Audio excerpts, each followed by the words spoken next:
Hi everybody, hope you're all well. Right, I've downloaded the guidance regarding vehicle licensing, regarding your restorations, your kit cars, your conversions, and I'm going to go over it with you. So, I mean, I'm not an academic, but I'm a professional restorer and I know what I'm on about. So I just thought I'd give you my summing up on it. No doubt, I've seen a few on net, and you know I mentioned it will come in hand. It looked like you got it pretty alright. Well, I've had a read through, and to be honest, you have. So I'll go through a few bits with you and see what you think. I mean, obviously you've got your contents, what it entails. I mean, I'm not a speech reader, to be honest. So I mean, obviously it's telling you legal requirement. You've got to tell DVLA your changes, so you're gonna have to get used to moving my glasses up and all, because I can't see where I am. So, and you're meant to a thing for your logbook, etc., and replacing engines, etc., etc. Vehicle safety, responsibility to make sure your vehicle is safe and roadworthy all the time. I always emphasise this here. Now, it's very, very important. I know you're MOT exempt, but they've still got to be roadworthy. And it is important.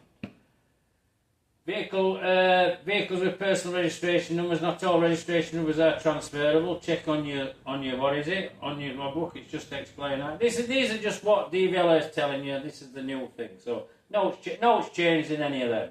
Nothing changed at all. Right. Your repairs. Now repairs, restoration, structural modification. Repairs, vehicle which has been repaired or restored. Unless the vehicle's information shown on the V5 is affected, details held in the vehicle details section of the V5.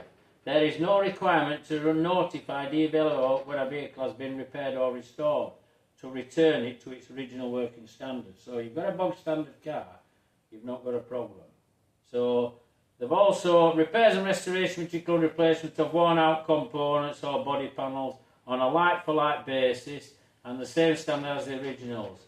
The appearance of the structural parts of the car must be the same as when it was originally manufactured or to be period correct specifications. So I think when they're referring to that, you know, if you're not grafting, I don't know, a Lexus onto a Frontier Sierra or something. Let's just use that as an example.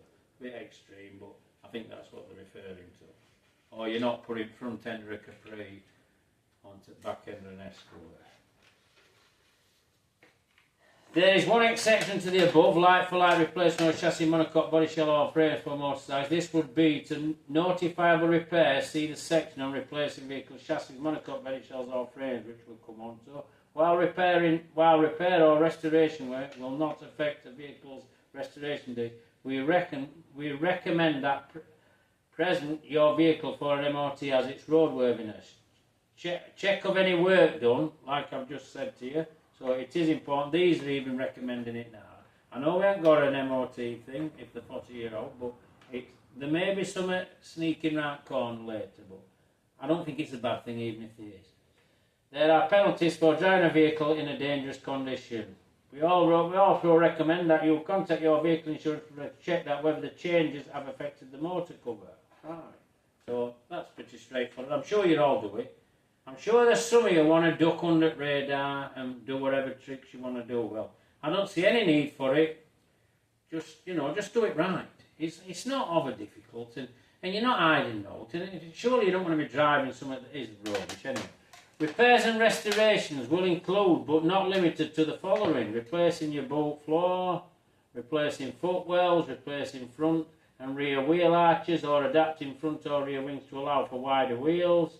Replacing sills, replacing steering or suspension, replacing the gearbox or axles, adding a roll bar or roll cage, removing all existing roll bar and roll cage fitted, manufacture. Any attachment holes are left after remove must be welded over, using continuous seam weld to return a vehicle to original condition, replacing any damaged or corroded body panels, replacing like-for-like components or panels, with one that is made from different materials with equal to or better than performance characteristics than the original. Corroded areas of the chassis monocoque body shell repaired using a patch. They must be continuously seam welded, which well, the way I do it, it gets cut out and it gets fully welded anyway, so it's not an issue to me that. If you open a patch on top, you've just got to buzz all the way around, simple as that. Replacement of a subframe, fitting seatbelts provided they are fitted as per the manufacturer's guidance, fitting period correct accessories, additional lamps, tow bar, aerial. So they obviously, they're not really interested in any of that, just as long as it's done right. That'll keep you right. Now, examples of repairs on motorbikes, obviously, is you can repair damage or corrosion to a motorcycle frame, and you're replacing the fork. So they don't obviously want to know much about that. Repairs or restoration that affect the vehicle VIN, your chassis numbers, etc. It's practically saying here, I'm not reading, well, yeah, I can read it out if you want. If the repair or restoration affects sign of the VIN or VIN plate needs to be restamped and attached to the replacement chassis, monocoque, shell or frame by the garage that provides this service. We recommend that you keep evidence of your work, which is, well, you would do, surely. Surely you would do that. You'd have a file on your car. I mean, everybody would. I mean, every restoration I took, there's thousands of photographs. So, before and after showing the VIN, and it may require you should identify the vehicle question asked at a later date. Replacing a vehicle's chassis, monocoque, body shell or frame for motorcycles. Now on your bikes here, look, where a chassis, monocoque, body shell or frame or a motorcycle has been replaced like for example, without changing the appearance and dimensions, doesn't seem to have got a problem. But you need to notify them, which is what they call a V6271, which I haven't downloaded. I've downloaded something else regarding something else. So regarding a bit later on with cars. The replacement can either be brand new, second hand, there must be the same spec as the original, although a non-galvanised monocoque chain or frame can be replaced with a galvanised one. So you can put a galv one on if you want, and that goes to most things anyway. So we recommend the vehicle is present for a voluntary MOT as a roadworthiness. So even if it's over 40, take it for a test, you know, whatever you're doing.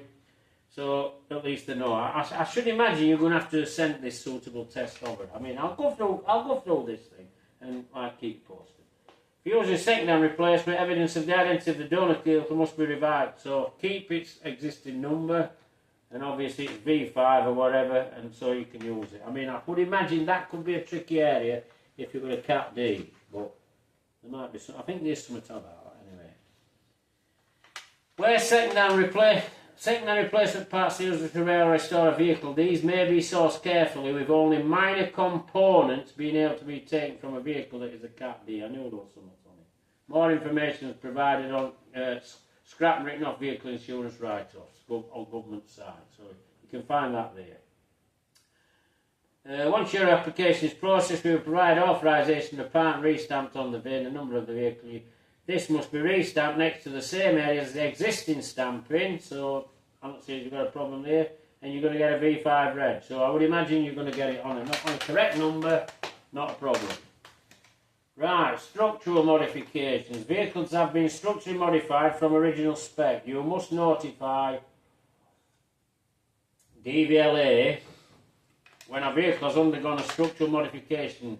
This must be done using the formal modification vehicle statement V627/3. An MOT may be required. See MOT requirements modification on page 9, which I'm going to go over with you. So I'm just reading this off now. The work should be carried out by a person with a relevant engineering knowledge or to carry out the modification safely. It's all recommended you contact your vehicle insurers, provide to check that the changes affect the motor cover, which goes without saying. If I stuck a complete new subframe on front or something, well, it's not a 50s Anglia. It's probably got a front end stuck on it from a, I don't know, an XK8 or something. So, you know, this is what they're referring to. You know, it's all that. A structural modification which includes cutting into a vehicle's chassis, so like I've just explained, you're modifying. Or a monocoque, in the case of a monocoque vehicle, or a frame for a motorcycle, so that it's changing it, it's altering it, it's been modified. No getting away from it, that's what you've done.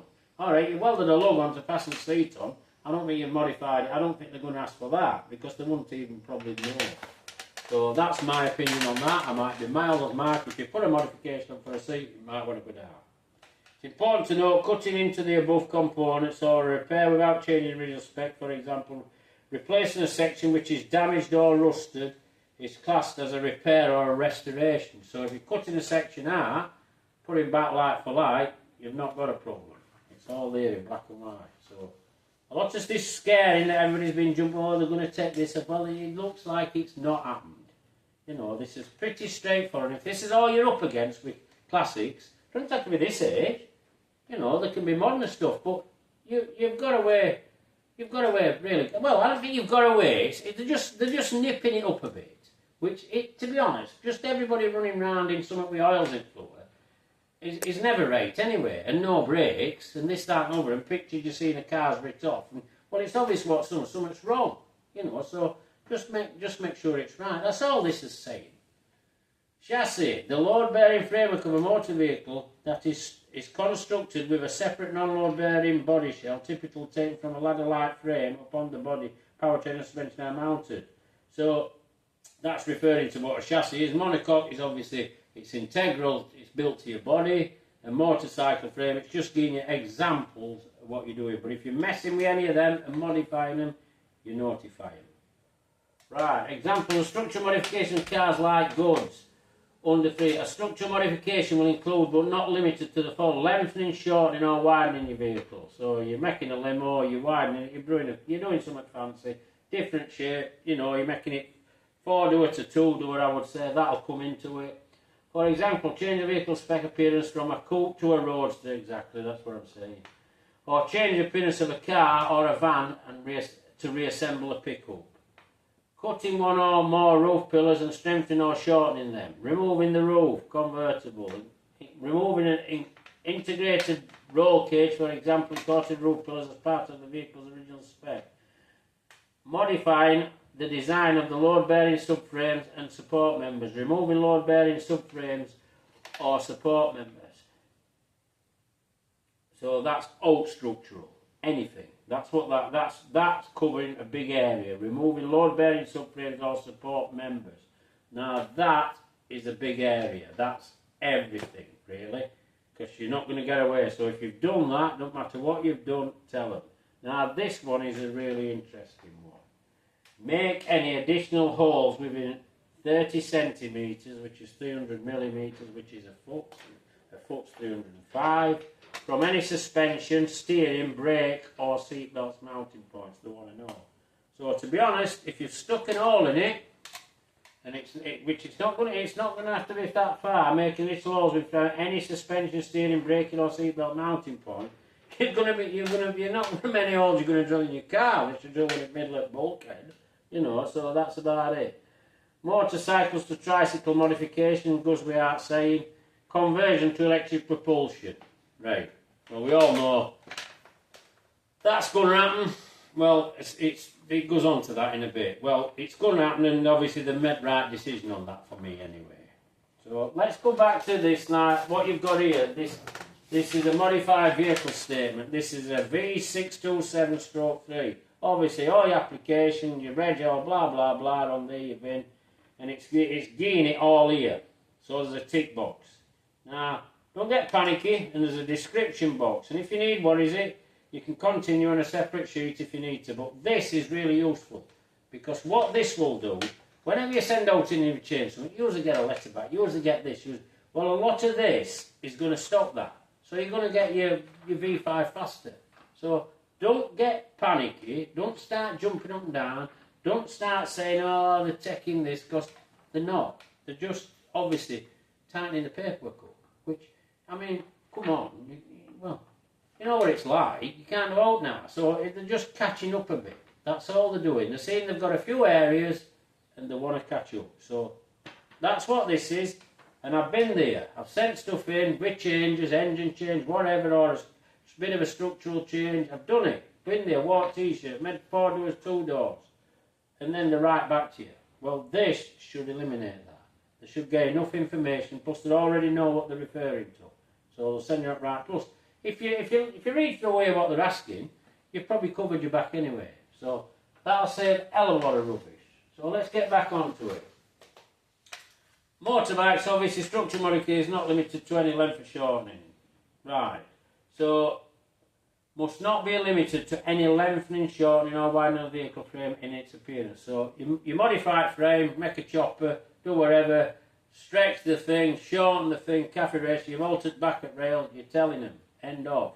That's it. So just let them know, looks like you're only going to get a number or some detail on your V5 anyway. When a motorcycle to tricycle conversion has been carried out using a conversion kit or plans, these will be assessed in accordance with the kit conversion guidance. Government, they've obviously got a thing for that, kit conversion vehicles. So, kit conversion part 2 of this leaflet, which is obviously in here, where a motor has been converted from tricycle using conversion kit, it is classed as modification. Please note that. Tricycle, it's welded onto the vehicle, DVLA will locate the vehicle, it's got to go for, what is it, MSVA. I thought it would have. So, I mean, I think this also does sometimes come into some cafe races you build, because obviously you can't get an ID, but I'll carry on with it. If you're converting a car to electric, right, this is pretty straightforward. You're removing engine, so you're removing the engine and you're taking gearbox out and you're putting another form of propulsion. Now what they're saying here, the conversion, it's saying should be done by a professional. Right, and it says here, the legal requirement to notify the dealer of a change of a type of fuel. This may affect the information shown on the V5C. This must include full details of the modifications that have been done to the vehicle as part of the conversion to electric. The MOT requirement over or under 40 years old are also applicable for electric conversion. So now they're all on, what is it? They get an MOT. If you've got an electric classic now, it's on a test. End of story. That's how it all is. It tells you all here. They're recommending it's done by somebody who's probably into that sort of thing. I don't understand why, because I'm sure anybody else could do it, but that's that. So, I've got another note here. Cars and light goods, vehicles first registered on or after the 1st of March 2001 are taxed according to the CO2 emissions. When the vehicle has been converted to electric propulsion, the law requires DVLA to retain the CO2 emissions figure according to first registration. This means that a vehicle must remain in a CO2-based tax class and cannot be moved into electric car tax. So, you've converted your classic to electric. Well, if it's 40-year-old, if it becomes on an MOT, you might be paying tax.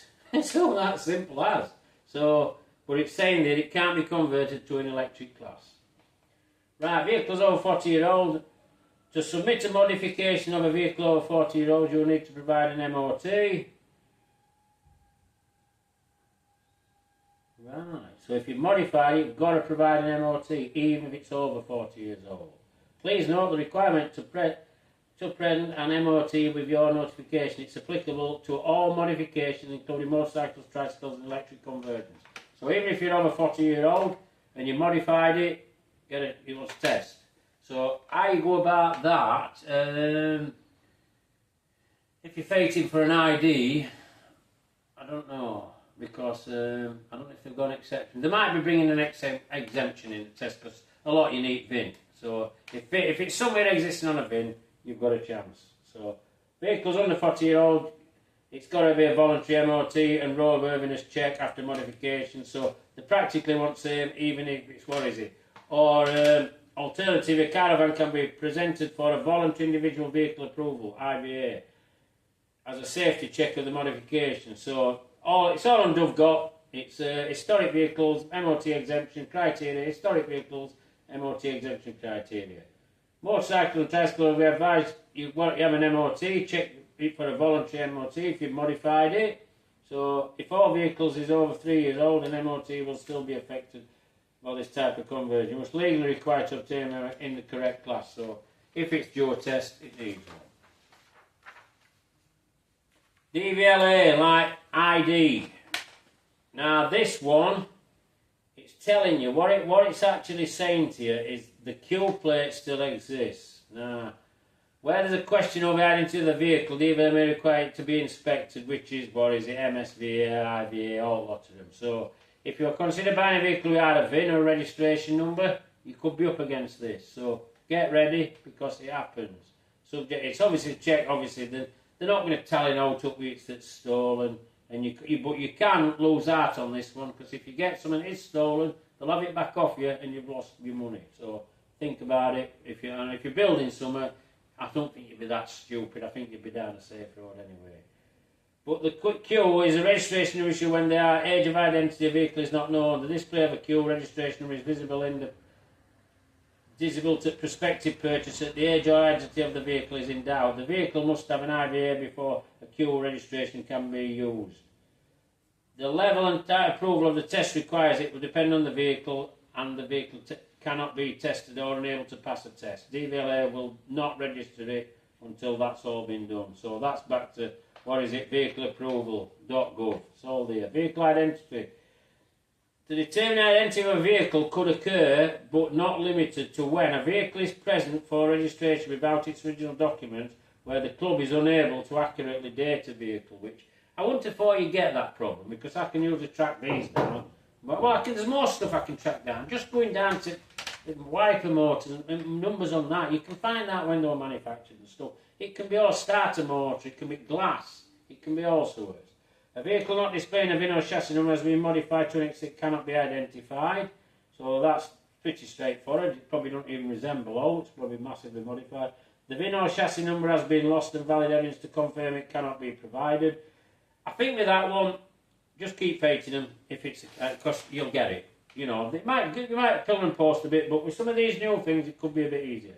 A vehicle is not presented for a requested inspection. The result of the inspection do not confirm the identity of the vehicle, so you'll probably know what it is, and probably they don't either. So that's it. Right, rest of it, I'm not going to go over it. It's just your notification to send it in, like I've mentioned. Your 6271 with bikes, I think your 6273 with cars. There'll be various other things that are listed down this. Now then, obviously, it's current V5, MOT if required, which you do need a test on a lot of these modifications, so send it in, so you've got to get that done. MSVA for a motorbike or tricycle modifications, you know what I mean, I think IVA for vehicle. And then provide all that. I think you'll also, then you'll need, right. I'm not going to go into kit cars and kit conversions, because I'm not really in that field, but there's loads of kit car lads, and I'm sure they have all IVA or MSVA, they do all that sort of stuff they say. I'm pretty sure most of your kit car lads will not get you on a queue, you know. So, I've got a few notes here I've marked up, so...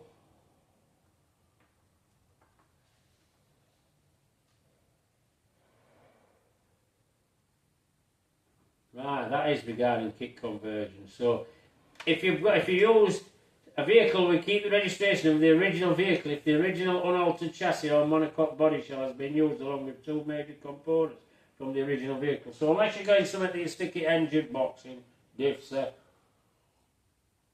and biggest lump at body, well, you'll keep its ID. Other than that, you'll be on something new.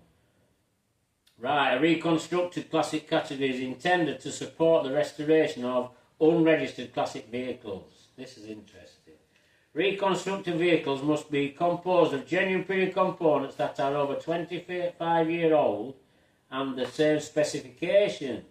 The appropriate vehicle enthusiast club or marquee mate must confirm in writing that the following inspection they authentically what the vehicle is a true reflection of the marquee and it meets the above criteria. This written confirmation must be sent along with an application for the first vehicle tax and registration used on the motor vehicle B555. The age-related registration number will be issued based on the youngest component used. So, I don't know, so you're registering something 1960 and you have to have a 1964 master cylinder on or servo or something. Well, you're going to be on a 64. So, pretty straightforward, but a little bit of help. So, reconstructed classic or classic replica vehicles built on original spec mixed with mixture of new and used components will be issued a queue, so not much change there.